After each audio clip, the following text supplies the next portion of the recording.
بسم الله الرحمن الرحیم. به نام الله بخشنده مهربان.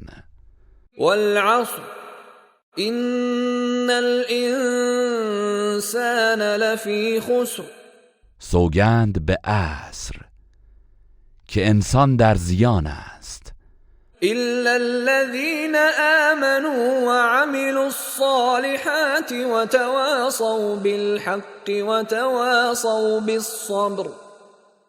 مگر کسانی که ایمان آورده اند و کارهای شایسته انجام داده اند و یکدیگر را به حق سفارش نموده و یکدیگر را به صبر توصیه کرده اند.